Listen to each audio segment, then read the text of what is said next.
Tell me, have you ever wondered if there was a way to play the guitar without your fingers feeling like they had been dancing on razor blades?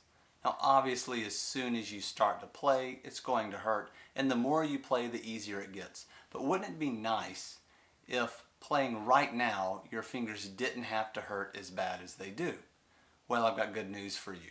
I'm going to give you 5 tips right now that I've used with countless students over the years to help you play the guitar pain-free. Let's take a look. Number 1, we're going to use ultra-light strings. This is the very first thing you can do to ensure a pain-free experience playing the guitar. The lighter the gauge, the better the string for a beginner. That thinner string makes it easier to push down, and the less you have to push down, the more your fingers will really thank you for it. I like the Elixir brand myself, but I know other people have their favorite ones as well. If you've got a heavier gauge on there, it will be harder for you to play.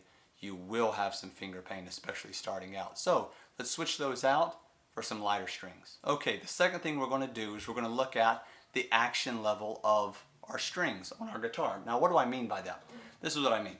I mean, how high are the strings on your guitar? If they're high, then they have a high action, and it's harder for your fingers to push that all the way down against the fretboard to get the tone that you want.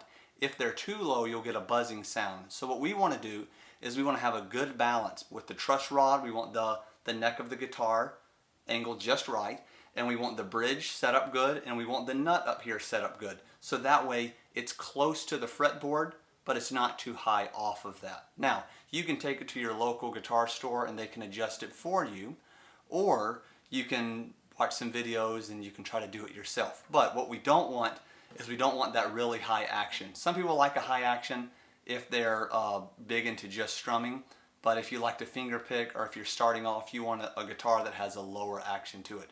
So just check those out. If they're too high, they might need to be lowered a little bit. Once again, if they're lowered, then you don't have to push down quite as hard. That'll make it easier on your fingers. Number 3, cut your nails.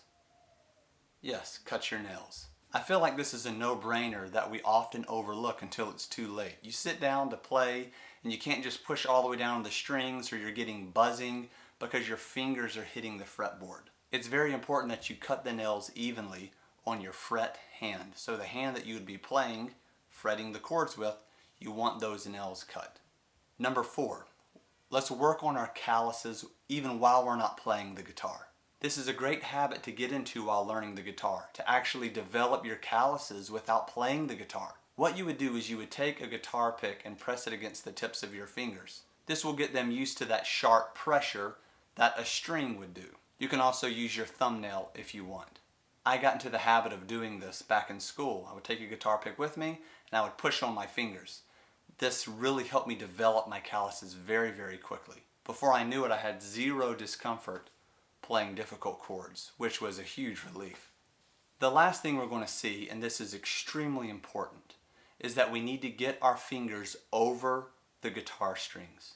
If I take this pencil and I place it directly on my hand, the whole force of this pencil is directly down on my palm, right where that eraser is.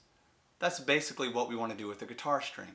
If I lay this out flat, now what I have is I've got it all spread out there, and that's not what we want. We don't want our fingers buckling or being flat on strings. Now there are some exceptions, of course, with certain chords, but right now we're talking about beginner chords. So I want to take this and I want my fingers to go directly down on that string. Our fingers are going to come over directly down on the string.